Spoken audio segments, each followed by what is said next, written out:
Magandang araw pong muli mga boss. Ito pong gagawin ko is meron daw po siyang tagas sa transmission niya.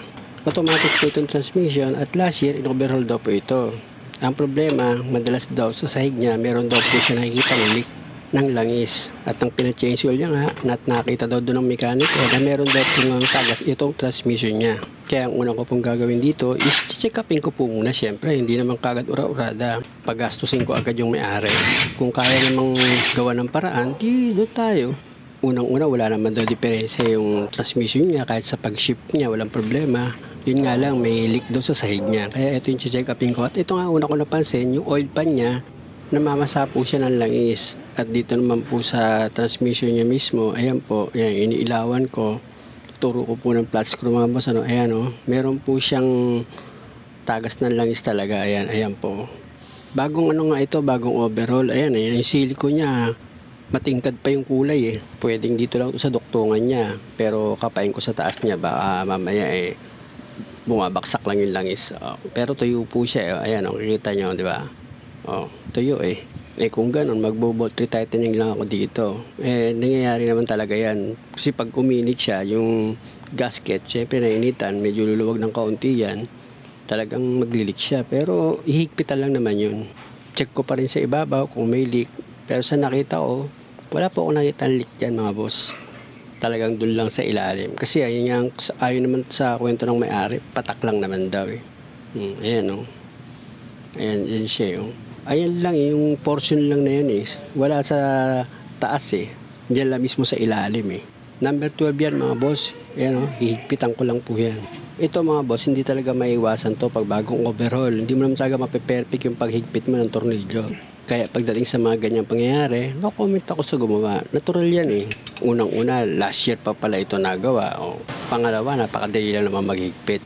Ang mahirap kasi, halimbawa, pinagawa sa'yo ngayon, tapos binayaran ka ng tama. Tapos pagdating niya sa bahay, hindi mo naman talaga ginawa yung sasakyan niya, kulang yung trabahong ginawa mo. Ayun ang mali.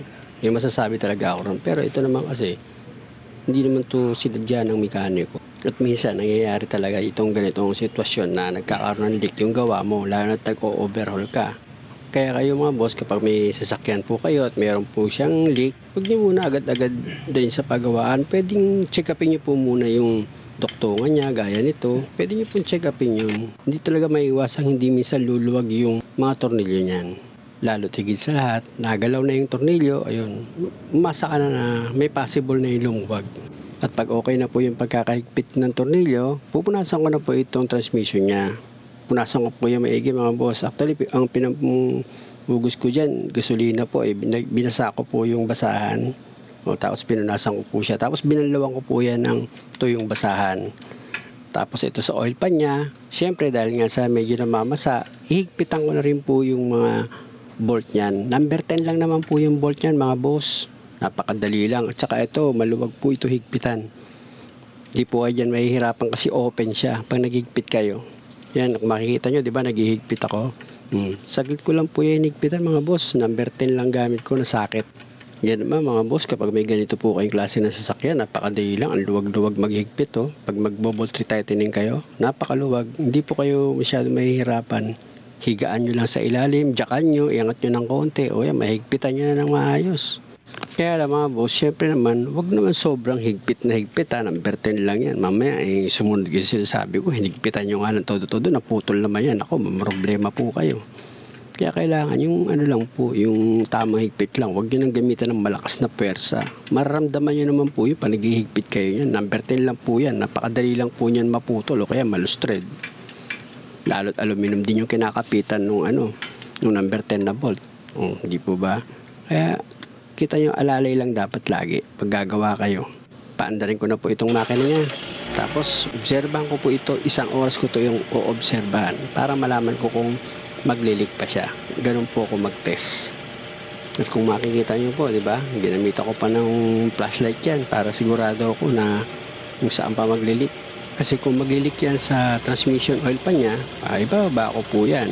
Kaya lang, hindi naman na po siya nagkaroon ng leak Dito naman po sa duktungan ng transmission niya, okay na rin po, wala na rin po leak dun. Umungkos na po ako kalahating oras niyan. Pero wala makita. Hanggang sa ito na nga, nilinis ko na itong engine cover niya sa ilalim. Ayan po. para hindi po kapitan ng alikabok kasi kakapal po yan, bibigat, possible yan bumaksak lang. Kung nilinis ko na, ayan po kung makikita nyo, ba-under po yan. Yan, patay na po yung makina niyan. Yan ay yung chinek ko na siya kung may tagas pa. Ganun lang po mga boss gagawin nyo kapag may leak at galing kayo sa pagawa rin. Kahit wag nyo na ibalik, kayo na mismo mag-check. Wala, tuyong-tuyo po yan. Isang oras ko po pinaandar yan. Kahit counting leak, wala na akong nakita pwede mo nang ibalik ngayon itong engine cover niya sa ilalim. Number 10 lang naman po yung mga bolt niyan. Kaya ang gagamitin nyo lang, socket wrench na number 10. Kaya mga boss, pag may mga ganyan diferensya, kayo na po mag-check up. Alam nyo, malaking gastos yan kung dadalhin nyo yan sa pagawaan. Kaya kung patak-patak lang, kayo na mismo mag-check up. At least kahit paano, makakatipid kayo. Muli po mga boss, maraming salamat sa panonood. Sana po meron po kayo nakuha ang idea. At kung maaari, huwag nyo naman pong kalimutang mag-subscribe sa channel ko. Pakipindot na rin po yung notification bell para lagi po kayong updated sa bawat video na ginagawa ko. Salamat!